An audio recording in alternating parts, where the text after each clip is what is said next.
In this video we want to show some other things that you can use besides the base materials, and then I'm going to show you a couple recipes.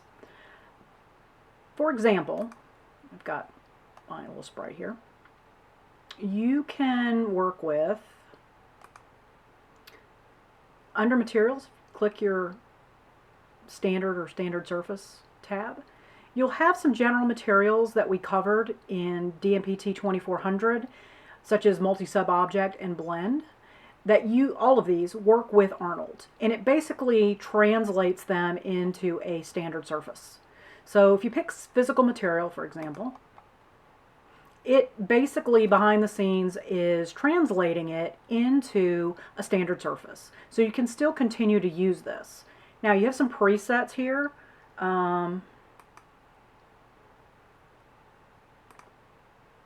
That if you pull these down, it'll allow you to pick from some pre-selected library materials. For instance, sandblasted silver, and that's what that looks like. And it basically, as you will see, it goes through and it turns all of these into, I didn't really use any generic maps, did it? And it didn't really use any special maps. So really that's all it did right there. And you can see the settings. And this is kind of a great way to start if you know specifically, say for instance you want something that's sandblasted silver. Well, and then you go in, you're like, well, they don't have sandblasted rose gold. What do I need to do? Well, you can start with the silver and then come over here, right, because I have a base color, and you could pick, let's try this and see how this works for me. Rose gold's a little more like that. Yep, there we go. And it turns it into rose gold. So, well, okay, maybe I didn't apply that. Gotta apply it. Alright, let's try it now. Yeah, there we go. Okay, so instead of silver, he's now rose gold. And if I don't know, wanted to go with some other shade of color that has that metallic look. Now he's metallic peridot. That's probably what that color is. And it's pretty cool because then you can use these as base colors to start or work with your materials. Let's see what else we have in here. You have paint, different types of paint. You have different types of varnish, concrete, polished concrete. By default that's gray, but again we can always change colors.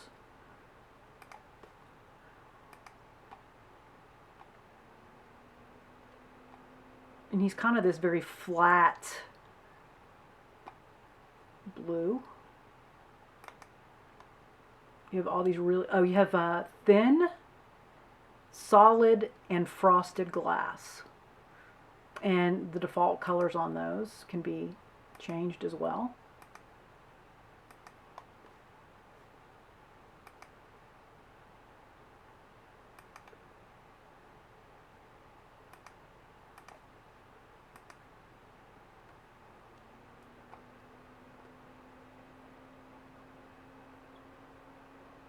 But it just gives you a nice starting place, and that does look like frosted glass.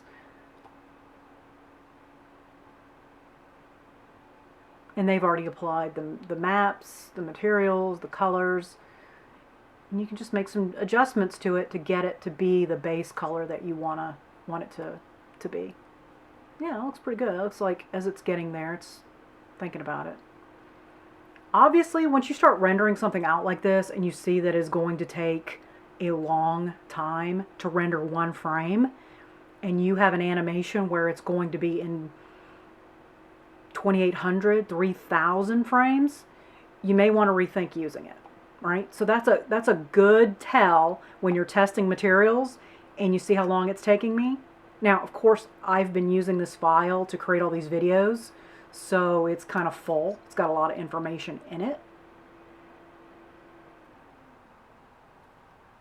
I'll pull this down. Whoops, of course it does that. So what you can do is hit render again, and it will give you how long it took the last frame. It took a minute. So if I multiply a minute times 3000, at least, right? I don't have anything else in here. Well, I do, but for the most part, I'm not rendering a whole scene. It's going to take me a crazy amount of time to complete this. So think about what you're using until you have the ability to render to a server. Let's see what else we have in here. So we had glass, we have some thin glass.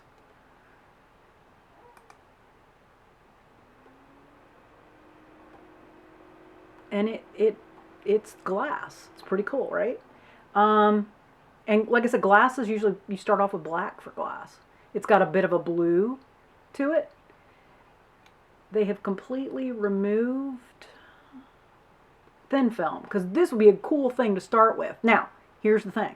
If you want a glass bubble, create a bubble, make it, I've shelled this out, so this is completely hollow on the inside.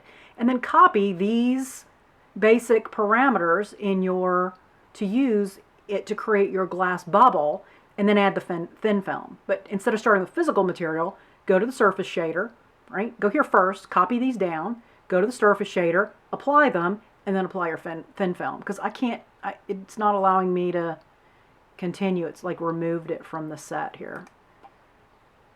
Now you can change these, and it will make changes. So know that you can change those colors to get different shades of glass. The darker the color, the more, or the less transparent, translucent it is. This looks more like opaque glass, but it still looks like glass. So still pretty good, right? Okay.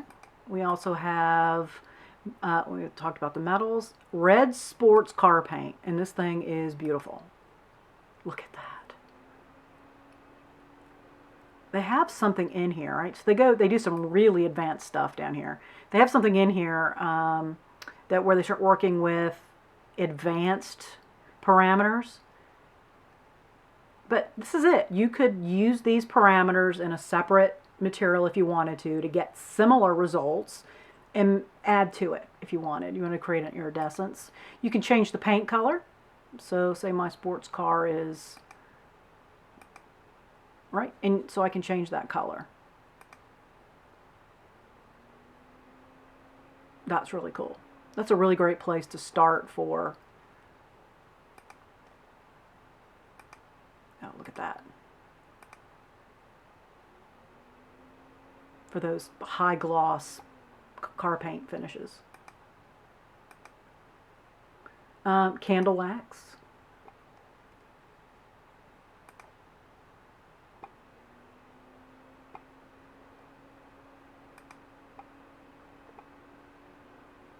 Got the color base hung up here.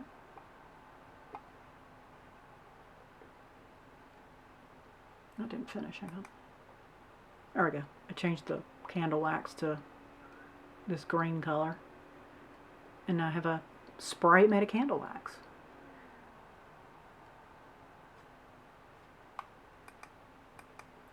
There's hot dog with ketchup, hot dog bun. Okay.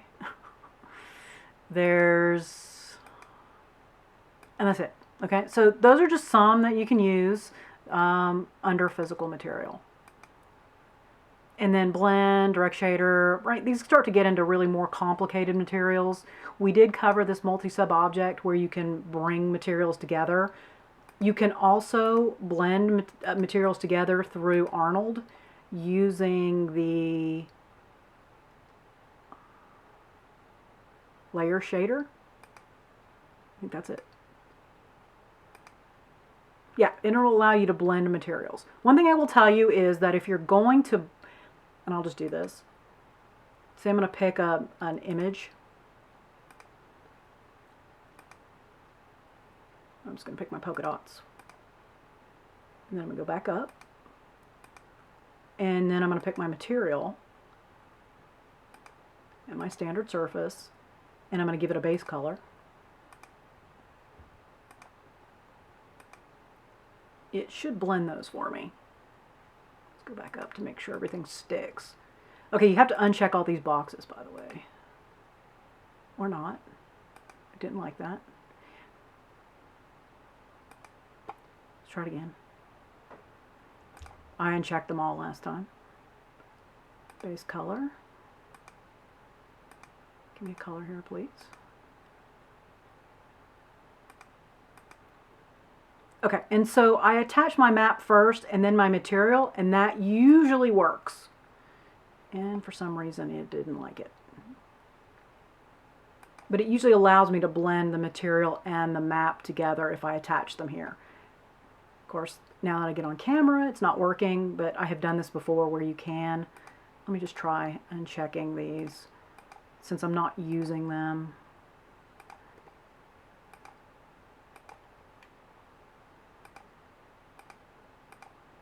Oops, check, check, come on. All right, it's giving me a hard time here. I'm using that 100%. And then, see how it erased my material? We know for sure that I attached that material. There we go. And here it is, and it worked. Sometimes it's kind of finicky. So now you see I have mixed together those two materials. It's both mixing my, in this case, my car paint and my dots. And I put my dots first and then my material, and it tends to stick a little bit better. Have fun with this. There's lots of things you can do with it, and you're only limited by your imagination, so go wild.